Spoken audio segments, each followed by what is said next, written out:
ಸನ್ಮಾನ್ಯ ಅಧ್ಯಕ್ಷರೇ, ಸನ್ಮಾನ್ಯ ಕಾರ್ಮಿಕ ಸಚಿವರ ಪರವಾಗಿ 2024ನೇ ಸಾಲಿನ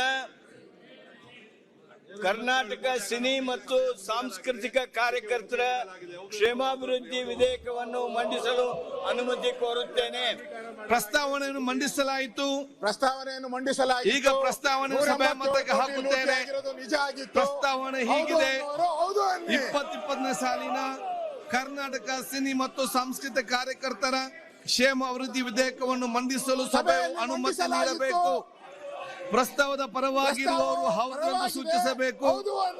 ಪ್ರಸ್ತಾವದ ವಿರುದ್ಧವಾಗಿರುವವರು ಇಲ್ಲ ಎಂದು ಸೂಚಿಸಬೇಕು. ಪ್ರಸ್ತಾವವು ಹೌದು ಪರವಾಗಿದೆ ಎಂದು ಭಾವಿಸುತ್ತೇನೆ.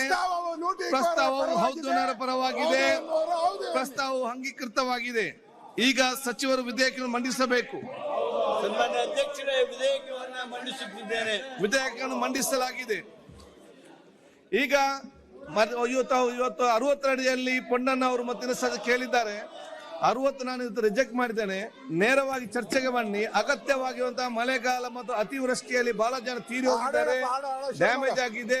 ನಮ್ಮ ಉಳ್ಳಾಲ ಕಡಲ್ ಕೊರತೆ ಆಗಿದ್ದುಕೊಂಡು ಇವತ್ತು ಸಮಸ್ಯೆ, ಕೋಸ್ಟಲ್ ಬೆಲ್ಟ್ ಸಮಸ್ಯೆ ಆಗ್ತಾ ಇದೆ.